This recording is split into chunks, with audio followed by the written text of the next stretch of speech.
नमस्कार, मैं हूं आशीष चित्रांशी और आप देख रहे हैं द न्यूज लॉन्चर। इस वक्त लोकसभा से बहुत बड़ी खबर है। सीएम, उनके मंत्री, केंद्रीय मंत्री और प्रधानमंत्री, ये दोनों बाद में इसलिए बोला है क्योंकि इनको तो कभी भी कोई जेल में डालने से रहा। मोदी जी के राज में कोई जेल में डालेगा कभी आपने सुना? 11 साल में, हाँ, यूपीए सरकार में गए थे केंद्रीय मंत्री जेल में, कई गए थे। लेकिन इस 11 साल में तमाम गंभीर आरोप लगे। एक केंद्रीय मंत्री के बेटे ने थार से किसानों को कुचला था, याद है? जेल जाना तो दूर की बात है, इस्तीफा नहीं हुआ, इस्तीफा नहीं हुआ। इसीलिए मैं पहले क्लियर कर दे रहा हूं कि मुख्यमंत्री और उनके मुख्यमंत्री के मंत्री, जो राज्यों के मंत्री हैं, और क्लियर कर दूं तो विपक्ष के मुख्यमंत्री और विपक्ष शासित राज्यों के मंत्री, इनको जेल में डालने पर कुर्सी से हटा दिया जाएगा। 30 दिन जेल में रहेंगे तो कुर्सी से हटा दिया जाएगा। सुबह हमने आज मिड डे मुद्दा इसी पर किया था कि ये बिल लोकतंत्र के ताबूत में, जो ताबूत तैयार कर रहे हैं मोदी जी, उसमें आखिरी कील होगा। ये बिल पेश करने के लिए लोकसभा में पहुंचे अमित शाह।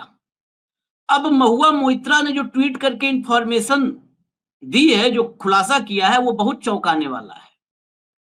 अमित शाह आज चौथे रो में बैठे थे, अपनी कुर्सी पर नहीं बैठे थे। चौथे रो का मतलब फ्रंट रो में सब कुछ नॉर्मली एक्सेसिबल होता है, विपक्ष के लिए भी।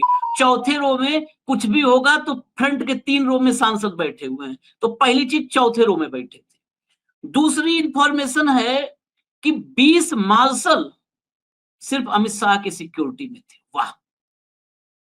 ऐसा कब होता है? जब आप लोकतांत्रिक प्रक्रियाओं की धज्जियां उड़ा रहे होते, तभी ये खौफ होता है।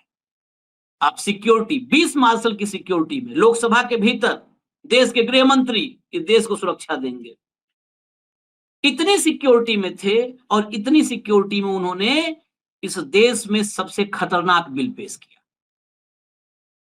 बिल पेश हुआ, भाषण में तो कई विपक्ष के सांसदों ने धज्जियां उड़ा दी।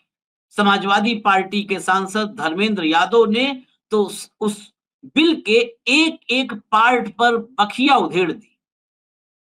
उसके बाद अमित शाह खड़े हुए। धर्मेंद्र यादव के बयान के बाद ही, वो जो बोल रहे थे उसके बाद अमित शाह खड़े हो गए और बीच में बोलने लगे। उसी समय उस बिल के चीथड़े उड़ा दिए गए, फाड़ दिया विपक्ष के सांसदों ने।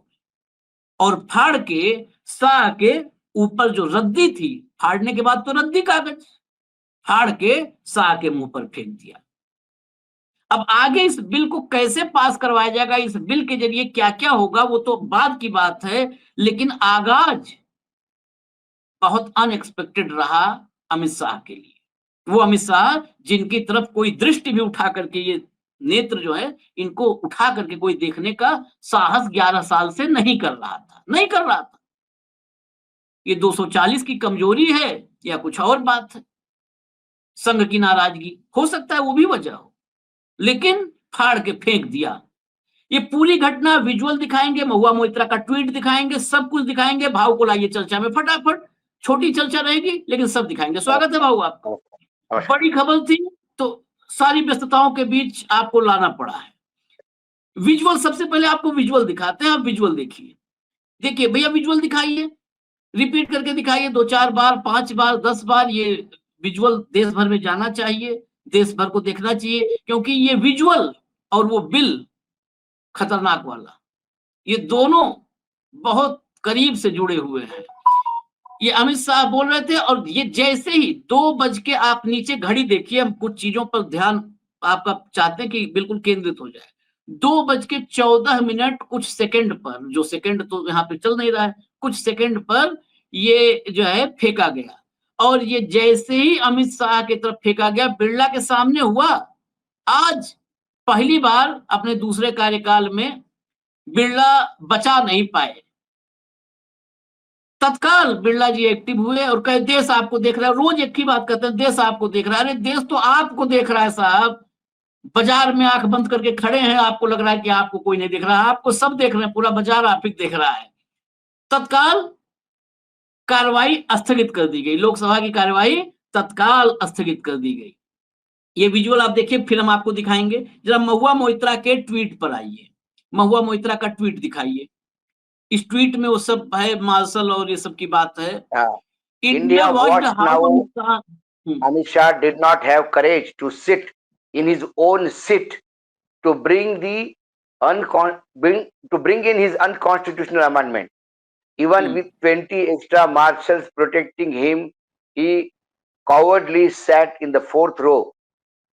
दो जो डर गया समझो मर गया। उन्होंने कहा कि अमित शाह में इतनी हिम्मत भी नहीं थी कि वो अपने सीट पे बैठे।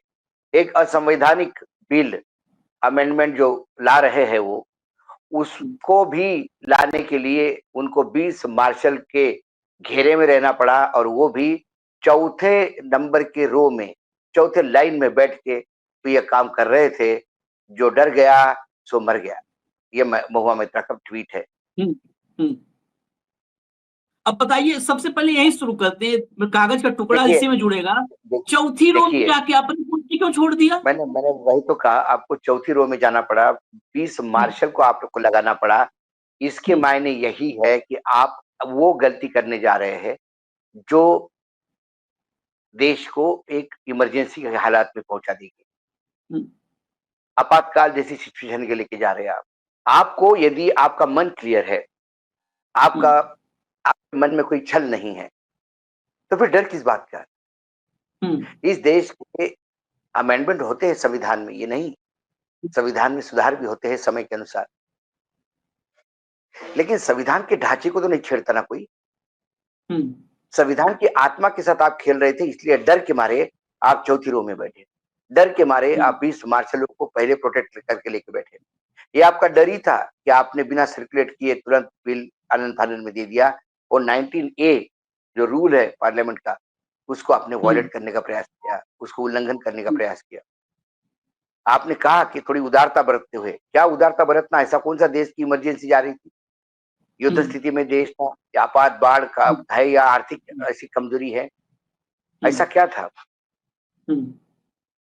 जब देश पे आक्रमण किया पाकिस्तान ने, तब तो आप, मतलब जब पहलगाम हमला हुआ, तब तो आप इसे सत्र नहीं बुला पाए, और इस सत्र में आखिरी 2 दिन बचे हैं, तब ये बिल लेके आए आप। ये बिल का आखिरी 2 दिन में लाना, ये बिल का 19A के तहत बिना नोटिस दे के लाना, आने के बाद अपनी चेयर के बजाय पहली लाइन के चौथी लाइन में बैठना, साथ में 20 मार्शल लेके बैठना, ये इन सभी बातों को इंडिकेट करता है आशीष, ये बहुत डरे हुए थे। डर किस बात का? डर किससे?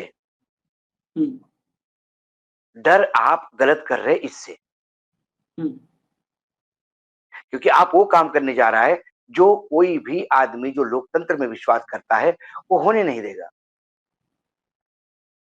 यही कारण है चुनाव आयोग के आयुक्त को भी जेड सिक्योरिटी क्यों दी जाती है? उसको किस बात का डर भाई चुनाव आयोग के आयुक्त को?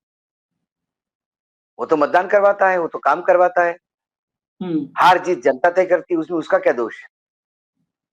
लेकिन अब आप वहां पे चुनाव आयोग की जगह भाजपा का प्रकोप चलाएंगे तो डर है, तो आपको Z+ से कैसी कैटेगरी की सुरक्षा? अब यहाँ तो आपकी पुलिस आ नहीं सकती अंदर प्रोटेक्ट करने के लिए, तो आपने मार्शल्स को लगा दिया। अब मार्शल्स भी सिक्योरिटी एजेंसीज के लोग आने लगे,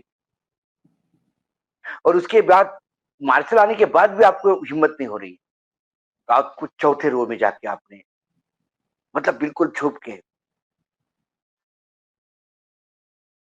ये क्या हुआ? ये आपका दायित्व है। क्यों गृह मंत्री आज मेरे भाग रहे थे? मेरा सवाल है, क्या गृह मंत्री डरे हुए थे? किस बात का डर? वो विपक्ष जिस पे अकेले पे मोदी अकेले भारी हैं जिन पे, तो उससे डर गए थे? किस बात से डर गए? कई चीजें अकस्मात जब ये करते हैं तब इनको पता है कि ये गलत करने जा रहे हैं, और इस गलत करने जाने से ये जो डर है, इसी के चलते ये भागम भाग चल रही है। लेकिन विपक्ष चर्चा में भी बखिया उखाड़ेगा, और मैंने कहा ना आपको कि क्या देश को सिविल वॉर की तरफ लेके जा रहे हो क्या? बिहार में उमड़ती हुई भीड़ उन 2 युवाओं के लिए, क्योंकि वो उनके मताधिकार के लिए डर रहे हैं, जी रहे हैं। आप मताधिकार में आपको लड़ाई चाहिए, आप चुनाव आयोग द्वारा चुनाव हाईजैक करोगे, आप एजेंसी का दुरुपयोग करके सरकारें गिराओगे, और जो इतना सब सारे मिसाइल आपकी झेलने के बाद भी, जिनका डिफेंस सिस्टम बहुत टाइट है, डीएमके, टीएमसी, फिर इनके लिए एक आप नया मिसाइल ला रहे हैं। आप में हिम्मत है तो आप बैलेट पेपर से लड़ाइए ना चुनाव, आमने सामने का दूध पानी का पानी हो जाएगा। चुनाव लड़िए, हरवाइए उनको, घर बिठाइए। 30 दिन की अरेस्ट। अरे ईडी को क्या है, ईडी को क्या है, वो तो वो सेक्शन लगा देगी जिसमें फांसी हो जाए आदमी को। 302 और 307 से शुरू कर देगी। उनका क्या जाता है? जब निरपराध आदमी को 5 महीने जेल एक आदिवासी सीएम को रख सकते हैं आप, तो आपकी तो कोई लिमिट ही नहीं नीचता की। तो आप इन दोनों को डिस्टर्ब करना चाहते हैं मुख्यतः, आप उनके मंत्रियों को डिस्टर्ब करना चाहते हैं। मैं भाऊ कुछ सदन से कुछ बाइटें आई हैं, मनोज झा की, असदुद्दीन ओवैसी की है, कीर्ति झा आजाद की है, कभी भाजपा में हुआ करते थे, उनके पिताजी मुख्यमंत्री रहे हैं बिहार के, उन सब की बाइट है, वो भी मैं चलाऊंगा। लेकिन पहले सदन में कुछ जो हुआ है उसका मैं अपडेट आपको बता दूं। कुछ अपडेट आ गया है। अमित शाह ने बिल पेश करते हुए इसे 21 सदस्यों वाली जेपीसी में भेजने का प्रस्ताव पेश किया। इस पर ध्वनि मत से मतदान के दौरान विपक्ष ने वेल से ही विरोध दर्ज किया, लेकिन प्रस्ताव के ध्वनि मत से पारित होने के बाद, क्योंकि ध्वनि मत से पारित हो तो स्पीकर साहब को बोलना है, बाद स्पीकर ओम बिरला ने कहा कि कुछ विधेयक, ये लाइनें सुनिए, ये चर्चा में आगे यही समझना है, राजनीति में कुछ विधेयक शुचिता और नैतिकता के लिए आते हैं, शुचिता और नैतिकता के विधेयक ला रहे हैं, ये पहला पॉइंट, क्योंकि राजनीति में शुचिता और नैतिकता जरूरी है। अब ये बिल जेपीसी के पास चर्चा के लिए भेजे गए हैं, ये पहला पॉइंट है। मैं आगे और बता दूं क्या हुआ। अमित शाह ने जब बिल पेश किया तो कांग्रेस की आलोचना की, वेणुगोपाल समेत सबकी, कहा जब मैं झूठे मामले में जेल गया था तब नैतिकता के आधार पर मैंने पद से इस्तीफा दे दिया था, जब तक अदालत ने मुझे निर्दोष साबित नहीं किया तब तक किसी भी संवैधानिक पद को ग्रहण नहीं किया। अब आगे महत्वपूर्ण है, हम इतने बेशर्म नहीं हैं कि हम पर आरोप लगे और पद पर बने रहें। ऐसे नाम लिखें तो महाकाव्य बन जाएगा बेशर्मों का, कि हम पर आरोप लगे और हम पद पर बने रहें। राजनाथ सिंह इन्हीं के, अभी आगे चर्चा में आएगा, कहा था हमारे यहाँ इस्तीफा नहीं होता, रविशंकर प्रसाद को बगल में बिठा करके। हम इतने बेशर्म नहीं है कि हम पर आरोप लगे और हम पद पर बने रहें। विपक्षी नेताओं ने नेता हमें नैतिकता का पाठ नहीं पढ़ा सकते। मैं चाहता हूं कि ये नैतिकता के मूल्य बढ़ें। अब उसके आगे और भी पॉइंट्स हैं जो सदन में हुआ, वो पहले एक बार बता दें। बेसिकली जब ये संविधान संशोधन विधेयक पेश हुआ और ध्वनि मत की बात आई, ध्वनि मत से पारित घोषित किया गया, उसके बाद विपक्षी सांसदों ने सत्ता पक्ष को घेर लिया और गृह मंत्री का माइक मोड़ने की कोशिश की। इस पर काफी हंगामा हुआ और सदन के अंदर स्थिति तनावपूर्ण हो गई। इस दौरान सत्ता पक्ष के कई सांसद गृह मंत्री को बचाने के लिए आगे आकर विपक्षी सांसदों को रोकने की कोशिश करने लगे। सत्ता पक्ष की ओर से रवनीत बिट्टू, वही जो आतंकी नंबर 1 बता रहे थे राहुल को, और आए हैं इंपोर्टेड, ये सब उधार वाले हैं, रवनीत बिट्टू, कमलेश पासवान, किरण रिजिजू और सतीश गौतम ने गृह मंत्री के पास नारेबाजी कर रहे आक्रामक सांसदों को रोकने की कोशिश की। लोकसभा की वेल में नारेबाजी की शुरुआत टीएमसी सांसदों ने की और कल्याण बनर्जी ने विधेयक पेश होते ही नारेबाजी शुरू कर दी। बाद में कांग्रेस के सांसद और केसी वेणुगोपाल ने अपनी सीट से बिल की कॉपी फाड़कर फेंक दी। इसके बाद सभी कांग्रेस सांसद वेल में आ गए। केसी वेणुगोपाल के बाद सपा के धर्मेंद्र यादव ने भी अपनी सीट से बिल की कॉपी फाड़कर फेंक दी और समाजवादी पार्टी के सभी सदस्य वेल में आ गए। इसके बाद जब गृह मंत्री अमित शाह विधेयक पेश कर रहे थे तो सभी विपक्षी दल के सदस्य लोकसभा की वेल में आ गए और हंगामा करने लगे। स्थिति बिगड़ती देख लोकसभा स्पीकर ओम बिरला ने सदन की कार्यवाही स्थगित कर दी। अथ श्री महाभारत कथा, ये थी कथा। अब उसके बाद में पहले सबसे पहले अपन थोड़ा इस पे बात कर ले। सबसे पहले नैतिक इस शब्द का उच्चारण करके उस नैतिकता के कंसेप्ट को गाली ना दिए ओम बिरला, ओम बिरला कितने नैतिक है और कितने नैतिकता से उन्होंने हाउस चलाया, सारा देश देखता है, सबको पता है। जो वो टोरी की वजह से जो सत्ता में आए हो, वो नैतिकता की बात करे, इससे ज्यादा मुझे रोंगटे खड़े हो जाते। ये अमित शाह बता रहे थे कि अच्छा, उन्होंने कहा कि कुछ चरित्र, नैतिकता, ये सब शब्द अब इनके मुंह से अच्छे नहीं लगते, ओम बिरला जी के तो मुंह से अच्छे नहीं लगते। अब उसके बाद आप आइए अमित शाह जी के ऊपर। अमित शाह जी बता रहे थे कि उनके ऊपर आरोप लगे तो उन्होंने इस्तीफे दिए। अरे लाल बहादुर शास्त्री ने रेलवे एक्सीडेंट पे इस्तीफे दिए। आपके कई रेलवे एक्सीडेंट होने के बाद निर्लज्जता से भरपूर आपके लोग बैठे रहते हैं, ठीक है। गुजरात कैबिनेट में जहां से आपने कहा कि मैं अरेस्ट होने पर मैंने इस्तीफा दिया था, वहां पे सजा याफ्ता एक सदस्य लगातार कैबिनेट में मंत्री था, वो भी सबको पता है। दूसरी बात, नैतिकता का पैमाना आपके राज्य मंत्री टीनू महाराज के समय कहाँ गया? टेनी महाराज, तब नैतिकता याद नहीं आई? या नजदीक का चश्मा दिखने में थोड़ा प्रॉब्लम है अमित शाह को, दूर का दिखता है। कांग्रेस में क्या हो रहा दिखता है, टीएमसी में क्या हो रहा दिखता है, अपने नीचे क्या हो रहा है वो नहीं दिखता। ऐसे कई चीजें हैं। क्या नहीं हुआ? अब मध्य प्रदेश में एक आतंकी की बहन कह दिया, वो आज भी बैठा हुआ है, उसका इस्तीफा नहीं हो रहा है। 17,000 करोड़ का भ्रष्टाचार का आरोप मैंने नहीं लगाया था, महाराष्ट्र में प्रधानमंत्री ने लगाया था। या तो प्रधानमंत्री झूठ बोल रहे थे, तो प्रधानमंत्री के पास नैतिकता नहीं है, या अजित पवार को साथ में रख के आपने अनैतिक कार्य किया। दो में से एक ही सही हो सकता है, आप बता दें। आपके पार्टी ने जिसके खिलाफ पूरा महीना भर सदन चलने नहीं दिया, वो आपका मुख्यमंत्री है आसाम में। आप नैतिकता की बात करते हैं। नैतिकता और अनैतिकता इसकी बात ही ना करे, क्योंकि आपके मुंह से नैतिक ये शब्द जब निकलता है तो अनैतिक होके बाहर पड़ता है। यूपी मुख्यमंत्री किसे बनाया था? इस्तीफा दूर की बात। यूपी में मुख्यमंत्री किस पे बनाया था? कितने केसेस थे उसपे? वो खुद पे केसेस निपटा देते हैं, गंभीर केसेस थे। आपके कैबिनेट में कितने गंभीर आरोपित मंत्री है? देखिए, आप ही की रिपोर्ट है, ये हलफनामे जो देते हैं तभी।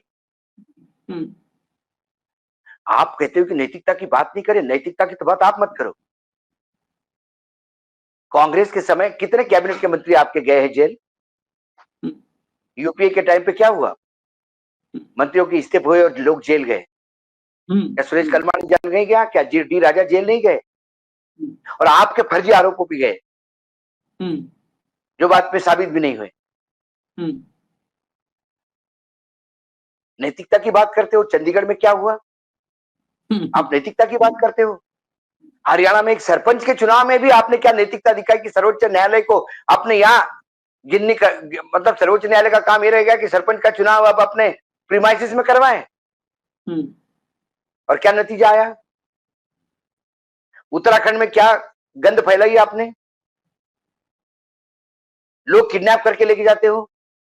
सारे अनैतिक काम करने वाले लोग आपने अलग अलग पार्टियों से सिंगल आउट किए और फिर उनको मंत्री बनाया। संजय राठौड़ आज मंत्री है महाराष्ट्र में, तो क्या नैतिकता का पैमाना है? बताइए तो सही। ये आदमी नैतिकता बताएगा? जिनका अपना स्वच्छ कैरेक्टर होता है वो दूसरे पे उंगली उठाता है। कांच के घर में रहने वाले सोच समझ के कपड़े बदलते हैं, नहीं तो सारी दुनिया हंसती है आप पे। तो नैतिकता की बात, वेणुगोपाल की नैतिकता आपको दिखती है? आपको आपके सांसद, जितने, आप तो गृह मंत्री थे, जिस देश के लिए जिन महिला खिलाड़ियों ने जी जान मेहनत करके पूरी जिंदगी देकर गोल्ड मेडल लेके आए ओलंपिक में, उनको एफआईआर, आप ही के पुलिस के अंडर एफआईआर दर्ज करने के लिए सर्वोच्च न्यायालय जाना पड़ता। आपकी पुलिस एफआईआर दर्ज नहीं करती और आप नैतिकता की बात करते हैं। मुख्यमंत्रियों को उठवा जेल में डाला। आज ही एक बयान में मैंने सुना, सोरेन को किस नैतिकता के आधार पे जेल में डाला? उस एजेंसी को सस्पेंड क्यों नहीं करते? एक मामला आज बयान में आया, उसको क्रॉस चेक भी हम लोग करेंगे। मनीष सिसोदिया, इतने लंबे वक्त तक वो जेल में रहा व्यक्ति, और खबर जो है आज एक बयान में मैंने सुना, एक सांसद के बयान में है कि मनीष सिसोदिया का जो केस था वो वापस ले लिया सरकार ने। बताओ। वो केवल केवल जेल में रखने के लिए था। अब जेल से जब बाहर जमानत हो गई तो उसके आगे क्या प्रोसीड करते? तो केस ये अरे कह के कि इस मामले में कोई सबूत नहीं है, वापस ले लिया। अरे इनको तो रिवर्स केस में होना चाहिए इनको, इनके ऊपर। हाँ, बिल्कुल बिल्कुल। अरे कोई कोई कोई यूट्यूबर को आप बंद हाँ, करवा देते हैं और फिर हाँ, वापस में खुद ही चालू करवाते हो, तो क्या नैतिकता हाँ, गई आपकी? हाँ।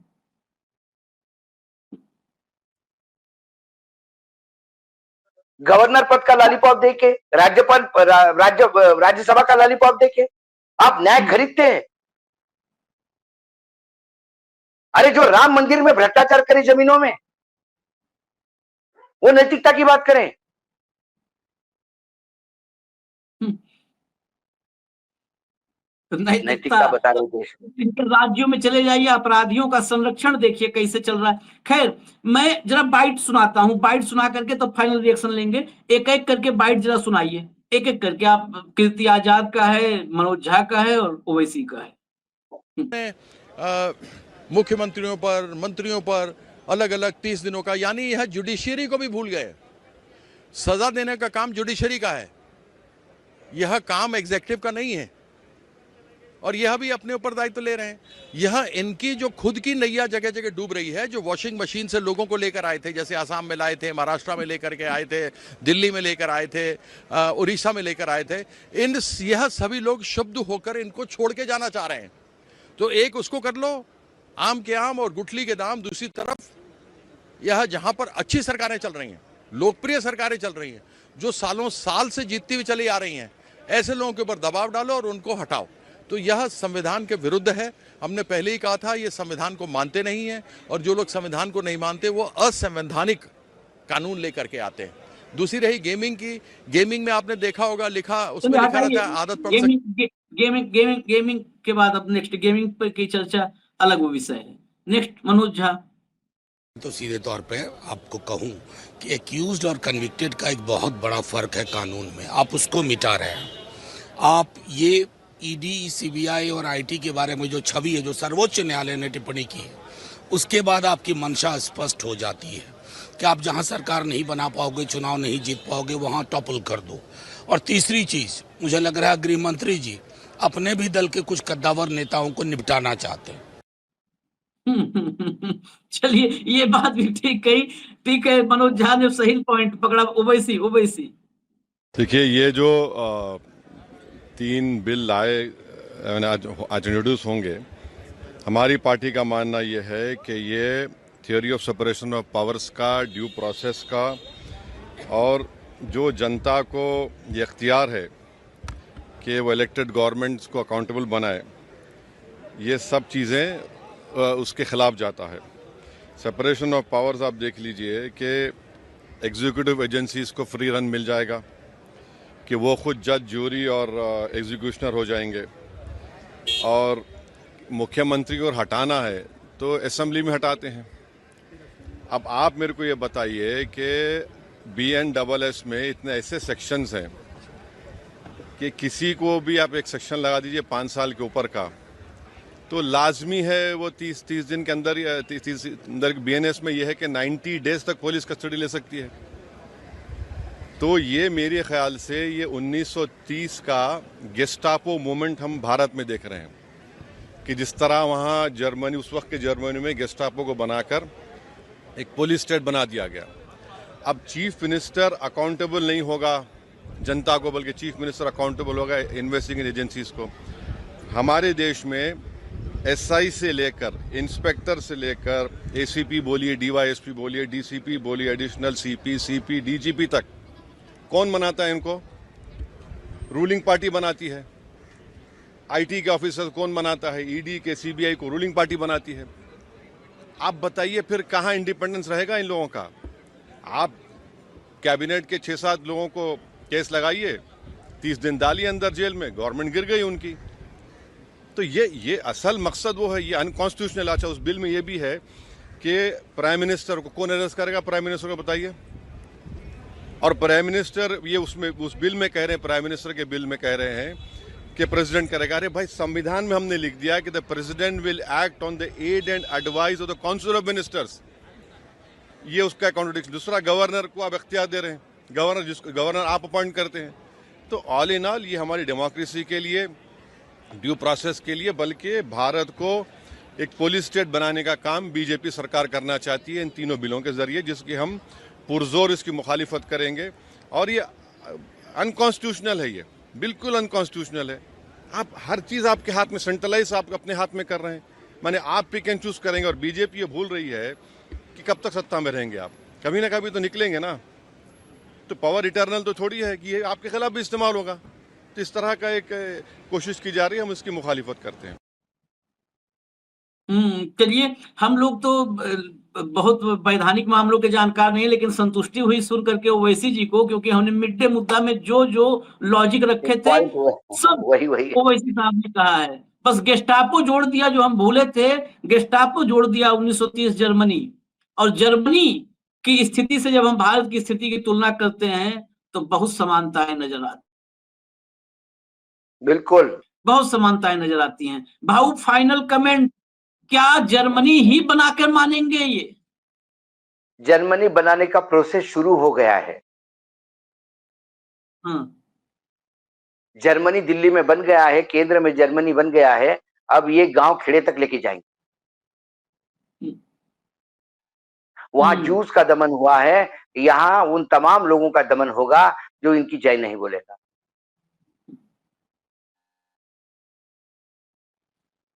यहाँ पे सब टारगेट पे होंगे, सब, मतलब जो भक्त नहीं है, मतलब कुल मिलाकर के कहें कि आज की तारीख में 35% ही तो समर्थक हैं, 65% नहीं है ना।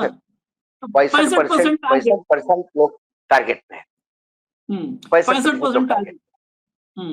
और मुख्यमंत्री, हमने बताया था, फिर रिमाइंडर है ये, एक बार विजुअल चला दीजिए, जरा विजुअल चला दीजिए वो, फिर रिमाइंडर है। रेवंत रेड्डी, मुकदमों के ढेर हैं। जगन मोहन रेड्डी, मुकदमों के ढेर हैं। चंद्रबाबू पर मुकदमे हैं, चंद्रबाबू पर भ्रष्टाचार के मुकदमे हैं, 5 साल से ज्यादा। एक भी विपक्ष का एक भी मंत्री ऐसा नहीं है, इंक्लूडिंग लेफ्ट केरला, जहां मुकदमे नहीं है। इनके कैबिनेट में कितने मंत्री है? अरे इनके कैबिनेट में कितने मंत्री है? तो उनपे कौन हाथ डालेगा? उनको गिरफ्तारी पहले है ना, गिरफ्तारी कैसे होगी? मैंने वही तो कहा। लेकिन वहां नैतिकता का पैमाना, फिर वो नैतिक हो जाता है, उनका व्याभिचार भी सदाचार हो जाता है। और जो सरकार गिरने की बात कही है ओवैसी ने कि सरकार गिरा देंगे, उसको आप एक लाइन में समझिए। भाऊ ने सुबह इशारा कर दिया था मिड डे मुद्दा में, नीतीश कुमार ने जीतन मांझी को बनाया था, वो जीतन मांझी बागी निकले। हेमंत सोरेन ने बनाया चंपई सोरेन को, बागी निकले। खैर, उससे भी आगे आप समझिए, सीएम किसी भी स्टेट में सीएम, खासकर रीजनल पार्टीज में खासकर मुख्यमंत्री वही बनता है जो उस पार्टी का इकलौता चेहरा होता है। रीजनल पार्टी में तो इकलौता, समाजवादी पार्टी में इकलौता चेहरा अखिलेश यादव, आरजेडी में इकलौता तेजस्वी, टीएमसी में इकलौती ममता, डीएमके में इकलौती स्टालिन, टीडीपी में इकलौते चंद्रबाबू, वाईएसआरसीपी में इकलौते जगनमोहन। जितने भी आप रीजनल पार्टीज में चले जाएंगे, वो इकलौता फेस होता है। इकलौते फेस को जेल में डाल दिया तो बाकी तो वैसे ही खौफजदा, और बाकी जो आया उसका अरे भाई हुआ ना, जब दिल्ली में मुख्यमंत्री को जेल में डाल दिया, तो भले ही आतिशी को मुख्यमंत्री बनाया, लेकिन घमासान हुआ। पार्टी में अलग अलग सुर होने लगे और बदनामी अलग हुई। एक परसेप्शन बनाया गया कि ये चोर लोग हैं। और फिर चुनाव हुए जिसमें मतदाता सूची, मत चोरी, ये सबका तड़का लगा के सत्ता में आ गए। नहीं तो ये कभी सोच भी नहीं सकते कि दिल्ली में सत्ता में आ सकते। कुल मिला करके ये खेल बहुत खतरनाक है, और खेल इसलिए खतरनाक है, संविधान की बात करते हैं। संविधान में फिर संविधान का जो सबसे मौलिक तत्व है वो है फेडरल स्ट्रक्चर, संघीय ढांचा। और जब दिल्ली की एजेंसियां किसी भी राज्य की सरकार को शिकंजे में कस लेंगी, उठा के फेंक देंगी, तो संघीय ढांचा, जितना राज्यपालों को आप असीम पावर दोगे, संघीय ढांचा खत्म हो जाएगा, खत्म। वो सब्सिडरी हो जाएगा। उसी के एक हिस्से पर सुप्रीम कोर्ट में भी बहस चल रही है, देखते हैं उसका क्या नतीजा आता है, उस पर क्या फैसला आता है। लेकिन जो आगाज है वो अमित शाह के लिए मनमानी कर रहे हैं। जेपीसी में जाएगा, जेपीसी कैसे चलती है और क्या वहां पर बहस होती है, क्या चर्चा, वो सबको पता है। लेकिन अगर ये कानून बना तो संविधान खत्म, उसके बाद कोई विकल्प नहीं बिल्कुल, बचता है, कोई विकल्प नहीं बचता है। हमें इजाजत दीजिए, फिर बड़ी खबर जो भी होगी हम लेकर के आप तक आएंगे। धन्यवाद भाऊ, बहुत बहुत धन्यवाद। नमस्कार। नमस्कार।